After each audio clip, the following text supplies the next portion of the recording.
শুভ নববর্ষ। বর্ষ শুরুর এই শুভক্ষণে আমার চ্যানেল একগুচ্ছ গল্পের আসর পথ চলা শুরু করল। সকল শ্রোতাবন্ধুর কাছে অনুরোধ রইল চ্যানেলটির পাশে থাকার জন্য। সকলের শুভেচ্ছা কামনা করে শুরু করছি আজকের গল্প, রবীন্দ্রনাথ ঠাকুরের জীবিত ও মৃত। রানীহাটের জমিদার শারদাশঙ্কর বাবুদের বাড়ির বিধবা বধূটির পিতৃকুলে কেহ ছিল না। সকলেই একে একে মারা গিয়েছে। পতিকুলেও ঠিক আপনার বলিতে কেহ নাই, পতিও নাই, পুত্রও নাই। একটি ভাসুরপ, শারদাশঙ্করের ছোট ছেলেটি, সেই তার চক্ষের মণি। সে জন্মিবার পর তাহার মাতার বহুকাল ধরিয়া শক্ত পীড়া হইয়াছিল। সেই জন্যে এই বিধবা কাকি কাদম্বিনী তাহাকে মানুষ করিয়াছে। পরের ছেলে মানুষ করিলে তাহার প্রতি প্রাণের টান আরও বেশি হয়, কারণ তাহার উপরে অধিকার থাকে না, তাহার উপরে কোনো সামাজিক দাবি নাই, কেবল স্নেহের দাবি। কিন্তু কেবলমাত্র স্নেহ সমাজের সমক্ষে আপনার দাবি কোনো দলিল অনুসারে সপ্রমাণ করিতে পারে না এবং চাহেও না। কেবল অনিশ্চিত প্রাণের ধনটিকে দ্বিগুণ ব্যাকুলতার সহিত ভালোবাসে। বিধবার সমস্ত রুদ্ধপ্রীতি এই ছেলেটির প্রতি সিঞ্চন করিয়া একদিন শ্রাবণের রাত্রে কাদম্বিনীর অকস্মাৎ মৃত্যু হইল। হঠাৎ কি কারণে তাহার হৃৎস্পন্দন স্তব্ধ হইয়া গেল, সময় জগতের আর সর্বত্রই চলিতে লাগিল। কেবল সেই স্নেহকাতর ক্ষুদ্র কোমল বক্ষটির ভেতর সময়ের ঘড়ির কল চিরকালের মতো বন্ধ হইয়া গেল। পাছে পুলিশের উপদ্রব ঘটে, এই জন্য অধিক আড়ম্বর না করিয়া জমিদারের 4 জন ব্রাহ্মণ কর্মচারী অনতিবিলম্বে মৃতদেহ দাহ করিতে লইয়া গেল। রানীহাটের শ্মশান লোকালয় হইতে বহু দূরে। পুষ্করিণীর ধারে একখানি কুটির এবং তাহার নিকটে একটা প্রকাণ্ড বটগাছ। বৃহৎ মাঠে আর কোথাও কিচ্ছু নাই। পূর্বে এইখান দিয়া নদী বহিত, এখন নদী শুকাইয়া গিয়াছে। সেই শুষ্ক জলপথের এক অংশ খনন করিয়া শ্মশানের পুষ্করিণী নির্মিত হইয়াছে। এখানকার লোকেরা এই পুষ্করিণীকেই পুণ্য স্রোতস্বিনী প্রতিনিধিস্বরূপ জ্ঞান করে। মৃতদেহ কুটিরের মধ্যে স্থাপন করিয়া চিতার কাঠ আসিবার প্রতীক্ষায় 4 জনে বসিয়া রহিল। সময় এত দীর্ঘ বোধ হইতে লাগিল যে অধীর হইয়া 4 জনের মধ্যে নিতাই এবং গুরুচরণ কাঠ আনিতে এত বিলম্ব হইতেছে কেন দেখিতে গেল। বিধু এবং বনমালী মৃতদেহ রক্ষা করিয়া বসিয়া রহিল। শ্রাবণের অন্ধকার রাত্রি, থমথমে মেঘ করিয়া আছে। আকাশে একটি তারা দেখা যায় না। অন্ধকার ঘরে 2 জনে চুপ করিয়া বসিয়া রহিল। একজনের চাদরে দিয়াশলাই এবং বাতি বাঁধা ছিল। বর্ষাকালের দিয়াশলাই বহু চেষ্টাতেও জ্বলিল না। যে লণ্ঠন সঙ্গে ছিল তাহাও নিভিয়া গেছে। অনেকক্ষণ চুপ করিয়া থাকিয়া একজন কহিল, ভাইরে, 1 চিলিম তামাকের জোগাড় থাকিলে বড় সুবিধা হইত, তাড়াতাড়িতে কিছুই আনা হয় নাই। অন্য ব্যক্তি কহিল, আমি চট করিয়া 1 দৌড়ে সমস্ত সংগ্রহ করিয়া আনিতে পারি। বনমালীর পলায়নের অভিপ্রায় বুঝিয়া বিধু কহিল, মাইরি, আর আমি বুঝি এখানে একলা বসিয়া থাকিব। আবার কথাবার্তা বন্ধ হইয়া গেল। 5 মিনিটকে 1 ঘণ্টা বলিয়া মনে হইতে লাগিল। যাহারা কাঠ আনিতে গিয়াছিল তাহাদিগকে মনে মনে ইহারা গালি দিতে লাগিল। তাহারা যে দিব্য আরামে কোথাও বসিয়া গল্প করিতে করিতে তামাক খাইতেছে, এই সন্দেহ ক্রমশই তাহাদের মনে ঘনীভূত হইয়া উঠিতে লাগিল। কোথাও কিছু শব্দ নাই, কেবল পুষ্করিণী তীর হইতে অবিশ্রাম ঝিল্লি এবং ভেকের ডাক শোনা যাইতেছে।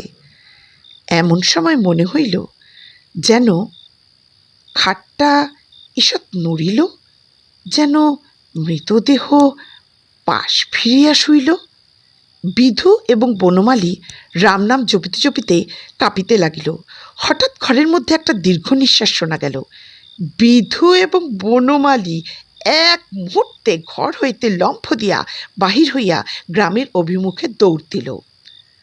প্রায় ক্রোশ 3 পথ গিয়া দেখিল তাহাদের অবশিষ্ট 2 সঙ্গী লণ্ঠন হাতে ফিরিয়া আসিতেছে। তাহারা বাস্তবে কি তামাক খাইতে গিয়াছিল, কাঠের কোনো খবর জানে না। তথাপি সংবাদ দিল গাছ কাটিয়া কাঠ ফাড়াইতেছে, অনতিবিলম্বে রওনা হইবে।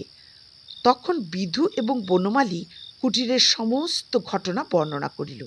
নিতাই এবং গুরুচরণ অবিশ্বাস করিয়া উড়াইয়া দিল এবং কর্তব্য ত্যাগ করিয়া আসার জন্য অপর 2 জনের প্রতি অত্যন্ত রাগ করিয়া বিস্তর ভর্ৎসনা করিতে লাগিল। কাল বিলম্ব না করিয়া 4 জনই শ্মশানে সেই কুটিরে গিয়া উপস্থিত হইল। ঘরে ঢুকিয়া দেখিল মৃতদেহ নাই, শূন্য খাট পড়িয়া আছে। পরস্পর মুখ চাহিয়া রহিল, যদি শ্রীকালে লইয়া গিয়া থাকে, কিন্তু আচ্ছাদন বস্ত্রটি পর্যন্ত নাই। সন্ধান করিতে করিতে গিয়া দেখে কুটিরের দ্বারের কাছে খানিকটা কাদা জমিয়াছিল, তাহাতে স্ত্রীলোকের সদ্য এবং ক্ষুদ্র পদচিহ্ন। শারদাশঙ্কর সহজ লোক নহেন, তাহাকে এই ভূতের গল্প বলিলে হঠাৎ যে কোনো শুভফল পাওয়া যাইবে এমন সম্ভাবনা নাই। তখন 4 জনে বিস্তর পরামর্শ করিয়া স্থির করিল যে দাহকার্য সমাধা হইয়াছে, এইরূপ খবর দেওয়াই ভালো। ভোরের দিকে যাহারা কাঠ লইয়া আসিল তাহারা সংবাদ পাইল বিলম্ব দেখিয়া পূর্বেই কার্য শেষ করা হইয়াছে। কুটিরের মধ্যে কাষ্ঠ সঞ্চিত ছিল। এই সম্বন্ধে কাহারও সহজে সন্দেহ উপস্থিত হইতে পারে না, কারণ মৃতদেহ এমন কিছু বহুমূল্য সম্পত্তি নহে যে কেহ ফাঁকি দিয়া চুরি করিয়া লইয়া যাইবে। সকলেই জানেন, জীবনের যখন কোনো লক্ষণ পাওয়া যায় না, তখনও অনেক সময় জীবন প্রচ্ছন্নভাবে থাকে এবং সময় মতো পুনর্বার মৃতবৎ দেহে তাহার কার্য আরম্ভ হয়। কাদম্বিনীও মরে নাই, হঠাৎ কি কারণে তাহার জীবনের ক্রিয়া বন্ধ হইয়া গিয়াছিল। যখন সে সচেতন হইয়া উঠিল, দেখিল চতুর্দিকে নিবিড় অন্ধকার। চিরাভ্যাস মতো যেখানে শয়ন করিয়া থাকে, মনে হইল এটা সেই জায়গা নহে। একবার ডাকিল, দিদি। অন্ধকার ঘরে কেহ সাড়া দিল না। সভয়ে উঠিয়া বসিয়া মনে পড়িল সেই মৃত্যুশয্যার কথা। সেই হঠাৎ বক্ষের কাছে একটি বেদনা, শ্বাসরোধের উপক্রম। তাহার বড় যা ঘরের কোণে বসিয়া একটি অগ্নিকুণ্ডের উপরে খোকার জন্য দুধ গরম করিতেছে। কাদম্বিনী আর দাঁড়াইতে না পারিয়া বিছানার উপর আছাড় খাইয়া পড়িল।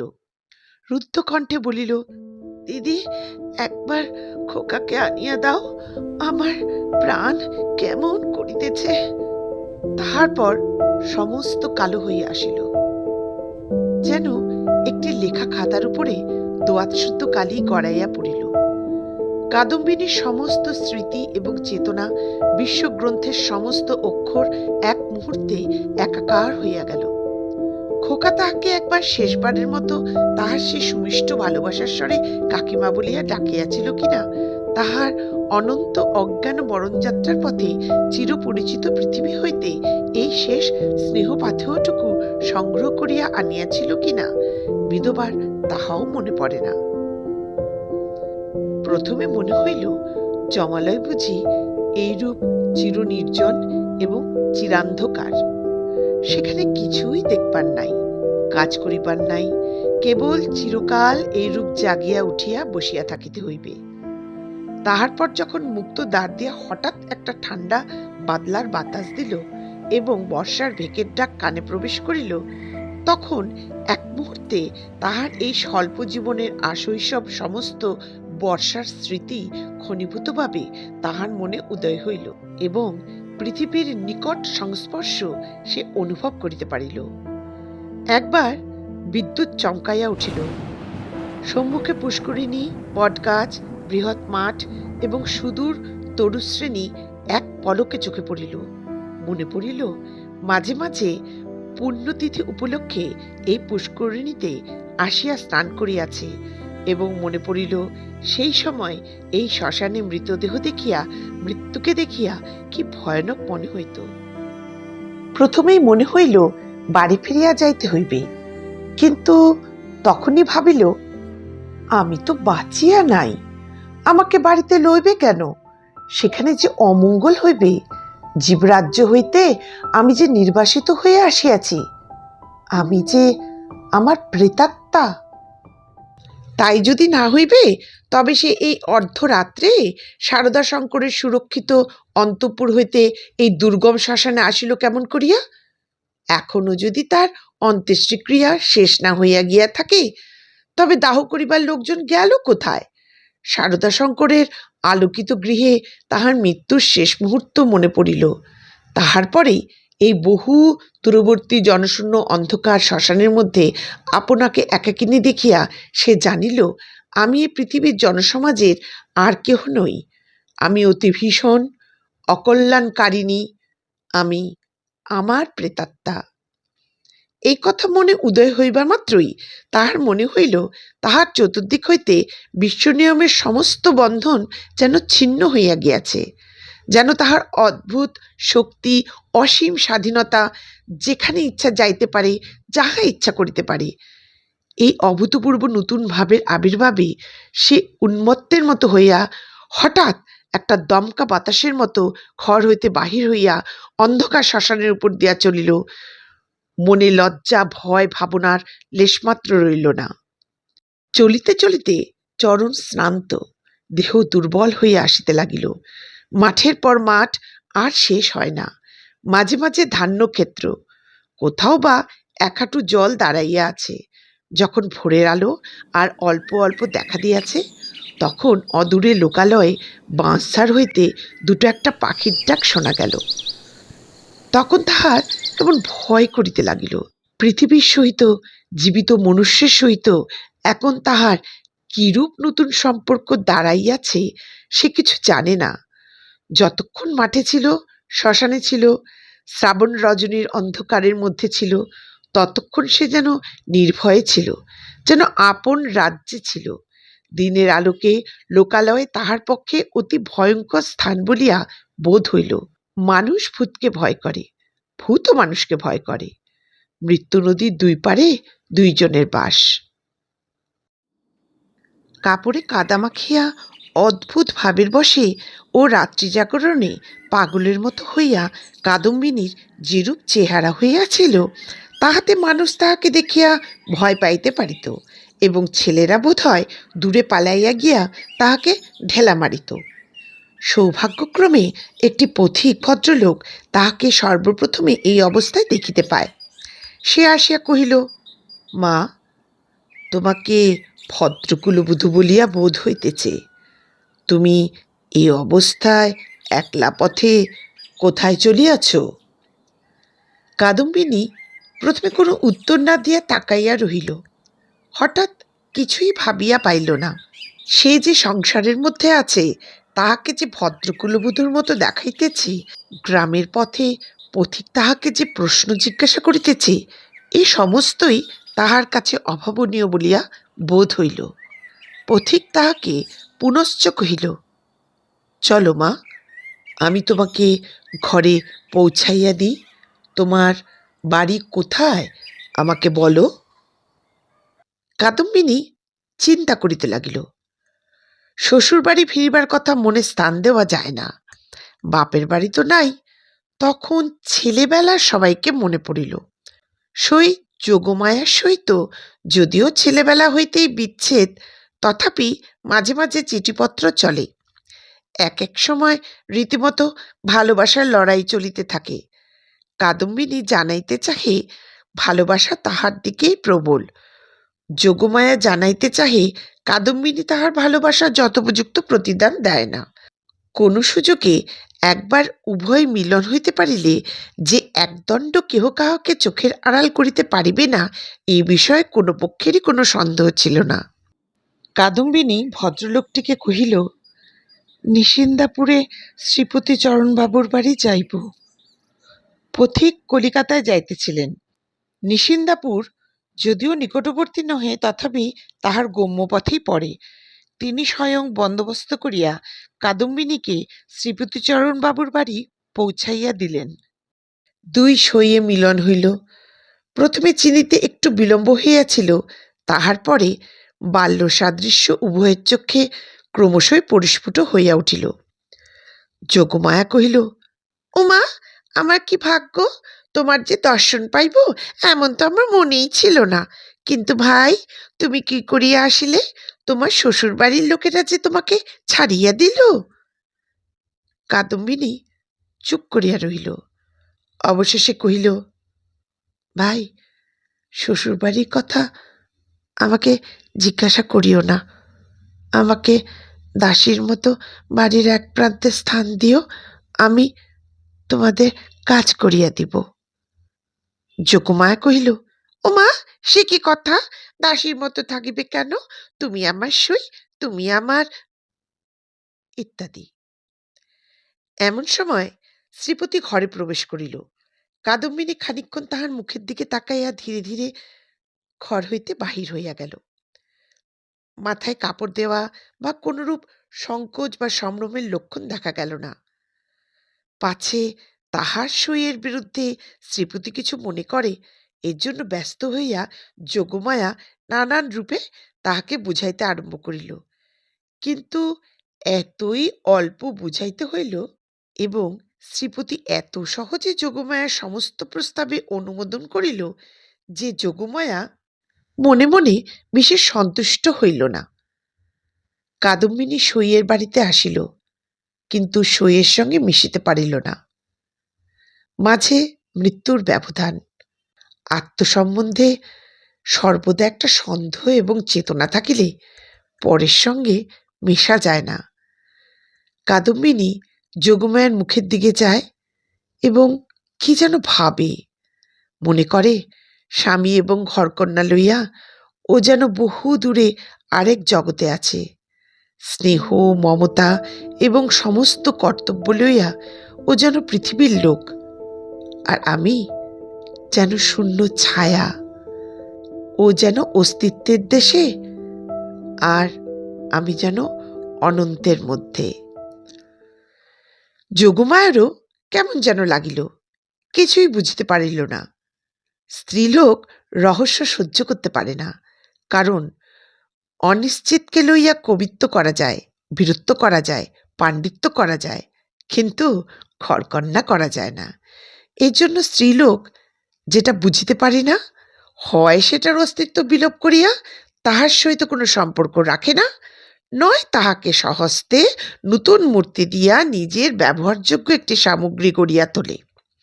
যদি দুয়ের কোনোটাই না পারে, তবে তাহার উপর ভারী রাগ করিতে থাকে। কাদম্বিনী যতই দুর্বোধ্য হইয়া উঠিল, যোগমায়া তাহার উপর ততই রাগ করিতে লাগিল। ভাবিল, এ কি উপদ্রব স্কন্ধের উপর চাপিল। আবার আরেক বিপদ। কাদম্বিনীর আপনাকে আপনি ভয় করে। সে নিজের কাজ হইতে নিজে কিছুতেই পালাইতে পারে না।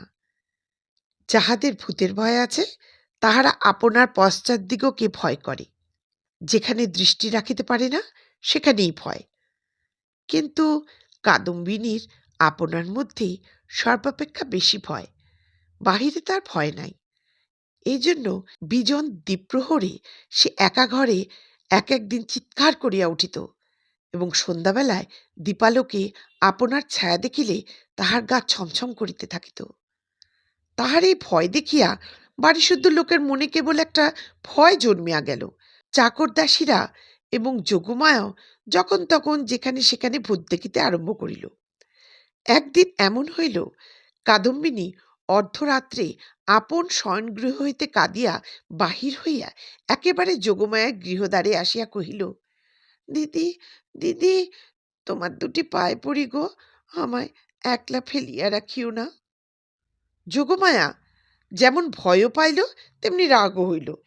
ইচ্ছা করিল তদ্দণ্ডেই কাদম্বিনীকে দূর করিয়া দেয়। দয়াপরবশ শ্রীপতি অনেক চেষ্টায় তাহাকে ঠান্ডা করিয়া পার্শ্ববর্তী গৃহে স্থান দিল।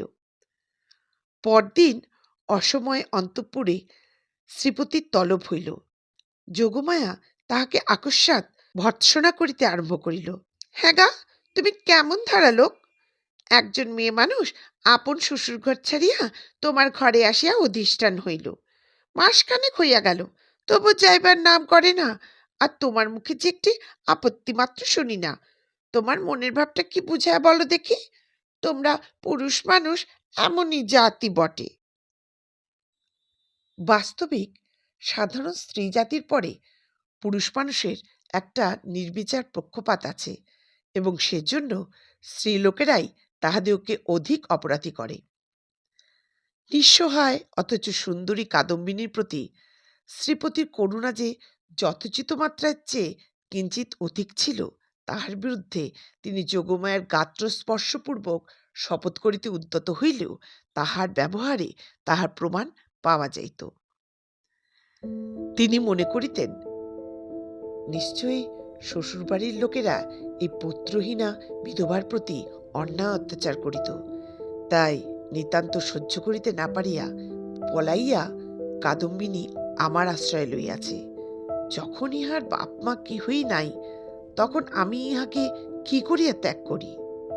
এই বলিয়া তিনি কোনরূপ সন্ধান লইতে ক্ষান্ত ছিলেন, এবং কাদম্বিনীকেও এই অপ্রীতিকর বিষয়ে প্রশ্ন করিয়া ব্যথিত করিতে তাহার প্রবৃত্তি হইত না। তখন তাহার স্ত্রী তাহার অসার কর্তব্য বুদ্ধিতে নানা প্রকার আঘাত দিতে লাগিল। কাদম্বিনীর শ্বশুরবাড়িতে খবর দেওয়া যে তাহার গৃহের শান্তি রক্ষার পক্ষে একান্ত আবশ্যক, তাহা তিনি বেশ বুঝিতে পারিলেন। অবশেষে স্থির করিলেন, হঠাৎ চিঠি লিখিয়া বসিলে ভালো ফল নাও হইতে পারে। অতএব রানীহাটে তিনি নিজে গিয়া সন্ধান লইয়া যাহা কর্তব্য স্থির করিবেন। শ্রীপতি তো গেলেন। এদিকে যোগমায়া আসিয়া কাদম্বিনীকে কহিল, সই, এখানে তোমার আর থাকা ভালো দেখাইতেছে না, লোকে বলিবে কি? কাদম্বিনী গম্ভীরভাবে যোগমায়ার মুখের দিকে তাকায়া রইল। লোকের সঙ্গে আমার সম্পর্ক কি? যোগমায়া কথা শুনিয়া অবাক হইয়া গেল। কিঞ্চিত রাগিয়া কহিল, তোমার না থাকে আমাদের তো আছে, আমরা পরের ঘরের বধূকে কি বলিয়া আটক করিয়া রাখিব? কাদম্বিনী কহিল, আমার শ্বশুরবাড়ি কোথায়? যোগমায়া ভাবিল, মরণ, পোর কপালি বলে কি? কাদম্বিনী ধীরে ধীরে কহিল, আমি কি তোমাদের কেহ? আমি কি এই পৃথিবীর? তোমরা হাসিতেছ, কাঁদিতেছ, ভালোবাসিতেছ, সবাই আপন আপন লইয়া আছো। আমি তো কেবল চাহিয়া আছি। তোমরা মানুষ আর আমি ছায়া। বুঝতে পারি না ভগবান আমাকে তোমাদের এই সংসারের মাঝখানে কেন রাখিয়াছেন। তোমরাও ভয় করো পাছে তোমাদের হাসি খেলার মাঝে আমি অমঙ্গল আনি। আমিও বুঝিয়া উঠিয়া পারি না তোমাদের সঙ্গে আমার কি সম্পর্ক। কিন্তু ঈশ্বর যখন আমাদের জন্য আর কোনো স্থান রাখেন নাই, তখন কাজে কাজে বন্ধন ছিঁড়িয়া যায়। তবু তোমাদের কাছে ঘুরিয়া ঘুরিয়া বেড়াই। এমনিভাবে চাহিয়া কথাগুলি বলিয়া গেল যে যোগমায়া কেমন একরকম করিয়া মোটের উপর একটা কি বুঝিতে পারিল, কিন্তু আসল কথাটা বুঝিল না, জবাবও দিতে পারিল না, দ্বিতীয়বার প্রশ্ন করিতেও পারিল না। অত্যন্ত ভারগ্রস্ত গম্ভীরভাবে চলিয়া গেল। রাত্রি প্রায় যখন 10টা, তখন শ্রীপতি রানীহাট হইতে ফিরিয়া আসিলেন। মুষলধারে বৃষ্টিতে পৃথিবী ভাসিয়া যাইতেছে। ক্রমাগতই তাহার ঝরঝর শব্দে মনে হইতেছে বৃষ্টির শেষ নাই, আজ রাত্রিরও শেষ নাই। যোগমায়া জিজ্ঞাস করিলেন, কি হইল? শ্রীপতি কহিলেন, সে অনেক কথা, পরে হইবে বলিয়া কাপড় ছাড়িয়া আহার করিলেন এবং তামাক খাইয়া শুইতে গেলেন। ভাবটা অত্যন্ত চিন্তিত। যোগমায়া অনেকক্ষণ কৌতূহল দমন করিয়াছিলেন। শয্যায় প্রবেশ করিয়াই জিজ্ঞাস করিলেন, কি শুনিলে বলো? শ্রীপতি কহিলেন, নিশ্চয়ই তুমি একটা ভুল করিয়াছ। শুনিবা মাত্র যোগমায়া মনে ঈষৎ রাগ করিলেন। ভুল মেয়েরা কখনোই করে না, যদি বা করে কোনো সুবুদ্ধি পুরুষের সেটা উল্লেখ করা কর্তব্য হয় না, নিজের ঘাড় পাতিয়া লওয়াই সুযুক্তি। যোগমায়া কিঞ্চিত উষ্ণভাবে কহিলেন, কিরকম শুনি? শ্রীপতি কহিলেন, যে স্ত্রীলোকটিকে তোমার ঘরে স্থান দিয়াছ সে তোমার সই কাদম্বিনী নহে। এমনতর কথা শুনিলে সহজেই রাগ হইতে পারে, বিশেষত নিজের স্বামীর মুখে শুনিলে তো কথাই নাই। যোগমায়া কহিলেন, আমার সইকে আমি চিনি না, তোমার কাছ হইতে চিনিয়া লইতে হইবে? কি কথা শ্রী! শ্রীপতি বুঝাইলেন, এ স্থলে কথা শ্রী লইয়া কোনরূপ তর্ক হইতেছে না, প্রমাণ দেখিতে হইবে। যোগমায়ার সই কাদম্বিনী যে মারা গিয়াছে তাহাতে কোনো সন্দেহ নাই। যোগমায়া কহিলেন, ওই শোনো, তুমি নিশ্চয়ই একটা গোল পাকাইয়া আসিয়াছ, কোথায় যাইতে কোথায় গিয়াছ, কি শুনিতে কি শুনিয়াছ তাহার ঠিক নাই। তোমাকে নিজে যাইতে কে বলিল? একখানা চিঠি লিখিয়া দিলেই সমস্ত পরিষ্কার হইত। নিজের কর্মপটুতার প্রতি স্ত্রীর এইরূপ বিশ্বাসের অভাবে শ্রীপতি অত্যন্ত ক্ষুণ্ণ হইয়া বিস্তারিতভাবে সমস্ত প্রমাণ করিতে লাগিলেন, কিন্তু কোনো ফল হইল না। উভয় পক্ষে হাঁ না করিতে করিতে রাত্রি দ্বীপ্রহর হইয়া গেল। যদিও কাদম্বিনীকে এই দণ্ডেই গৃহ হইতে বহিষ্কৃত করিয়া দেওয়া সম্বন্ধে স্বামী স্ত্রী কাহারও মতভেদ ছিল না, কারণ শ্রীপতির বিশ্বাস তাহার অতিথি ছদ্মপরিচয়ে তাহার স্ত্রীকে এতদিন প্রতারণা করিয়াছে, এবং যোগমায়ের বিশ্বাস সে কুলত্যাগিনী। তথাপি উপস্থিত তর্কটা সম্বন্ধে উভয়ের কেহই আর হার মানিতে চাহেন না। উভয়ের কণ্ঠস্বর ক্রমেই উচ্চ হইয়া উঠিতে লাগিল। ভুলিয়া গেলেন পাশের ঘরে কাদম্বিনী শুইয়া আছে। একজন বলিলেন, ভালো বিপদেই পড়া গেল, আমি নিজের কানে শুনিয়া আসিলাম। আর একজন দৃঢ়স্বরে বলেন, সে কথা বলিলে মানিব কেন, আমি নিজের চক্ষে দেখিতেছি। অবশেষে যোগমায়া জিজ্ঞাসা করিলেন, আচ্ছা, কাদম্বিনী কবে মরিল বলো দেখি? ভাবিলেন কাদম্বিনীর কোনো একটা চিঠির তারিখের সহিত অনৈক্য বাহির করিয়া শ্রীপতির ভ্রম সপ্রমাণ করিয়া দিবেন। শ্রীপতি যে তারিখের কথা বলিলেন উভয়ে হিসাব করিয়া দেখিলেন, যেদিন সন্ধ্যাবেলায় কাদম্বিনী তাহাদের বাড়িতে আসে সে তারিখ ঠিক তাহার পূর্বের দিনেই পড়ে। শুনিবা মাত্র যোগমায়ের বুকটা হঠাৎ কাঁপিয়া উঠিল। শ্রীপতিরও কেমন একরকম বোধ হইতে লাগিল। এমন সময় তাহাদের ঘরের দ্বার খুলিয়া গেল। একটার বাদলার বাতাস আসিয়া প্রদীপটা ফস করিয়া নিভিয়া গেল। বাহিরের অন্ধকার প্রবেশ করিয়া এক মুহূর্তে সমস্ত ঘরটা আগাগোড়া ভরিয়া গেল। কাদম্বিনী একেবারে ঘরের ভিতর আসিয়া দাঁড়াইল। তখন রাত্রি 2:30 প্রহর হইয়া গিয়াছে, বাহিরে অবিশ্রাম বৃষ্টি পড়িতেছে। কাদম্বিনী কহিল, সই, আমি তোমার সেই কাদম্বিনী, কিন্তু এখন আমি আর বাঁচিয়া নাই, আমি মরিয়া আছি। কিন্তু আমি মরিয়া আছি ছাড়া তোমাদের কাছে আর কি অপরাধ করিয়াছি? যোগমায়া ভয় চিৎকার করিয়া উঠিলেন। শ্রীপতির বাক্যস্ফূর্তি হইল না। আমার যদি ইহলোকেও স্থান নাই, পরলোকেও স্থান নাই, ওগো, আমি তবে কোথায় যাইব? তীব্র কণ্ঠে চিৎকার করিয়া যেন এই গভীর বর্ষনিশীথে সুপ্ত বিধাতাকে জাগ্রত করিয়া জিজ্ঞাসা করিল, ওগো, আমি তবে কোথায় যাইব? এই বলিয়া মূর্ছিত দম্পতিকে অন্ধকার ঘরে ফেলিয়া বিশ্বজগতে কাদম্বিনী আপনার স্থান খুঁজিতে গেল। কাদম্বিনী যে কেমন করিয়া রানীহাটে ফিরিয়া গেল তাহা বলা কঠিন, কিন্তু প্রথমে কাহাকেও দেখা দিল না। সমস্ত দিন অনাহারে একটা ভাঙা পোড়ো মন্দিরে যাপন করিল। বর্ষার অকাল সন্ধ্যা যখন অত্যন্ত ঘন হইয়া আসিল এবং আসন্ন দুর্যোগের আশঙ্কায় গ্রামের লোকেরা ব্যস্ত হইয়া আপন আপন গৃহে আশ্রয় করিল, তখন কাদম্বিনী পথে বাহির হইল।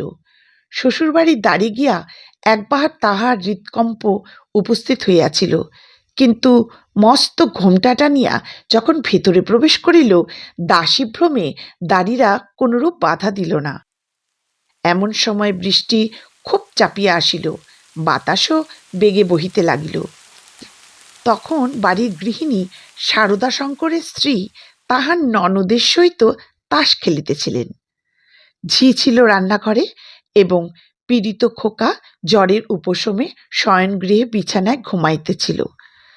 কাদম্বিনী সকলের চক্ষু এড়াইয়া সেই ঘরে গিয়া প্রবেশ করিল। সে যে কি ভাবিয়া শ্বশুরবাড়ি আসিয়াছিল জানি না, সে নিজেও জানে না। কেবল এইটুকুও জানে যে একবার খোকাকে চোখে দেখিয়া যাইবার ইচ্ছা। তাহার পর কোথায় যাইবে, কি হইবে, সে কথা সে ভাবেও নাই।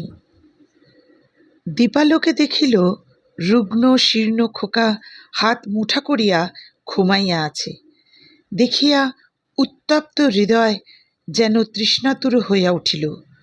তাহার সমস্ত বালাই লইয়া তাহাকে একবার বুকে চাপিয়া না ধরিলে কি বাঁচা যায়? আর তাহার পর মনে পড়িল, আমি নাই, ইহাকে দেখিবার কে আছে? ইহার মা সঙ্গ ভালোবাসে, গল্প ভালোবাসে, খেলা ভালোবাসে। এতদিন আমার হাতে ভাত দিয়াই সে নিশ্চিন্ত ছিল। কখনো তাহাকে ছেলে মানুষ করিবার কোনো দায় পোহাইতে হয় নাই। আজ ইহাকে কে তেমন করিয়া যত্ন করিবে?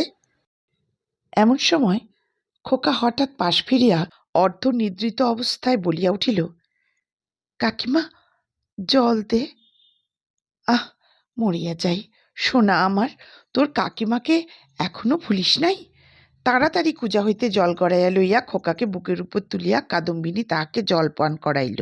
যতক্ষণ ঘুমের ঘোর ছিল, চিরাভ্যাস মতো কাকিমার হাত হইতে জল খাইতে খোকার কিছুই আশ্চর্য বোধ হইল না। অবশেষে কাদম্বিনী যখন বহুকালের আকাঙ্ক্ষা মিটাইয়া তাহার মুখচুম্বন করিয়া তাহাকে আবার শোয়াইয়া দিল, তখন তাহার ঘুম ভাঙিয়া গেল এবং কাকিমাকে জড়াইয়া ধরিয়া জিজ্ঞাসা করিল, কাকিমা, তুই মরে গিয়েছিলি? কাকিমা কহিল, হাঁ খোকা। আবার তুই খোকার কাছে ফিরে এসেছিস, আর তুই মরে যাবি নে? ইহার উত্তর দেবার পূর্বেই একটা গোল বাঁধিল। ঝি এক বাটি সাগু হাতে করিয়া ঘরে প্রবেশ করিয়াছিল। হঠাৎ বাটি ফেলিয়া মা গো বলিয়া আচার খাইয়া পড়িয়া গেল। চিৎকার শুনিয়া তাস ফেলিয়া গিন্নি ছুটিয়া আসলেন। ঘরে ঢুকিতেই তিনি একেবারে কাঠের মতো হইয়া গেলেন। পালাইতেও পাইলেন না, মুখ দিয়া একটি কথাও সরিল না। এই সকল ব্যাপার দেখিয়া খোকারও মনে ভয়ের সঞ্চার হইয়া উঠিল। সে কাঁদিয়া বলিয়া উঠিল, কাকিমা, তুই যা। কাদম্বিনী অনেক দিন পরে আজ অনুভব করিয়াছে যে সে মরে নাই। সেই পুরাতন ঘরদ্বার, সেই সমস্ত, সেই খোকা, সেই স্নেহ তাহার পক্ষে সমান জীবন্তভাবেই আছে। মধ্যে কোনো বিচ্ছেদ, কোনো ব্যবধান জন্মায় নাই। সইয়ের বাড়ি গিয়া অনুভব করিয়াছিল বাল্যকালের সে সই মরিয়া গিয়াছে। খোকার ঘরে আসিয়া বুঝিতে পারিল খোকার কাকিমা তো এক তিলও মরে নাই। ব্যাকুলভাবে কহিল, দিদি, তোমরা আমাকে দেখিয়া কেন ভয় পাইতেছ? এই দেখো, আমি তোমাদের সেই তেমনই আছি। গিন্নি আর দাঁড়াইয়া থাকিতে পাইলেন না, মূর্ছিত হইয়া পড়িয়া গেলেন। ভগ্নীর কাছে সংবাদ পাইয়া শারদাশঙ্করবাবু স্বয়ং অন্তঃপুরে আসিয়া উপস্থিত হইলেন। তিনি জোর হস্তে কাদম্বিনীকে কহিলেন, ছোট বউ, এই কি তোমার উচিত হয়? সতীশ আমার বংশের একমাত্র ছেলে, উহার প্রতি তুমি কেন দৃষ্টি দিতেছ? আমরা কি তোমার পর? তুমি যাওয়ার পর হইতে ও প্রতিদিন শুকাইয়া যাইতেছে। ইহার ব্যামো আর ছাড়ে না। দিন রাত কেবল কাকিমা কাকিমা করে। যখন সংসার হইতে বিদায় লইয়াছ, তখন এই মায়াবন্ধন ছিঁড়িয়া যাও। আমরা তোমার যথোচিত সৎকার করিব। তখন কাদম্বিনী আর সইতে পাইল না, তীব্র কণ্ঠে বলিয়া উঠিল, ও গো, আমি মরি নাই গো, মরি নাই। আমি কেমন করিয়া তোমাদের বুঝাইব আমি মরি নাই? এই দেখো আমি বাঁচিয়া আছি। বলিয়া কাঁসার বাটিটা ভূমি হইতে তুলিয়া কপালে আঘাত করিতে লাগিল। কপাল ফাটিয়া রক্ত বাহির হইতে লাগিল। তখন বলিল, এই দেখো আমি বাঁচিয়া আছি। শারদাশঙ্কর মূর্তির মতো দাঁড়াইয়া রইলেন। খোকা ভয়ে বাবাকে ডাকিতে লাগিল। দুই মূর্ছিতা রমণী মাটিতে পড়িয়া রহিল। তখন কাদম্বিনী, ও গো, আমি মরি নাই গো, মরি নাই গো, মরি নাই বলিয়া চিৎকার করিয়া ঘর হইতে বাহির হইয়া সিঁড়ি বাহিয়া নামিয়া অন্তঃপুরে পুষ্করিণী জলের মধ্যে গিয়া পড়িল। শারদাশঙ্কর উপরের ঘর হইতে শুনিতে পাইলেন, ছপাস করিয়া একটা শব্দ হইল।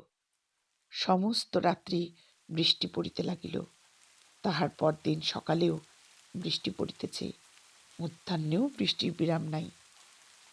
কাদম্বিনী মরিয়া প্রমাণ করিল সে মরে নাই।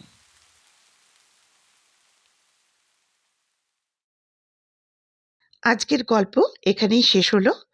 গল্প পাঠ যদি ভালো লাগে অবশ্যই লাইক করে দিও। গল্পটি ভালো লাগলে চ্যানেলটি সাবস্ক্রাইব করে বেল আইকনটি প্রেস করে দিতে ভুলো না। তাহলে আমার পরবর্তী গল্পের নোটিফিকেশন তোমাদের কাছে পৌঁছে যাবে সবার আগে। ঈশ্বরের কাছে সকলের সুস্থতা কামনা করে আজকের মতো বিদায় নিচ্ছি। সেই সঙ্গে খুব তাড়াতাড়ি ফিরে আসছি নতুন গল্প নিয়ে।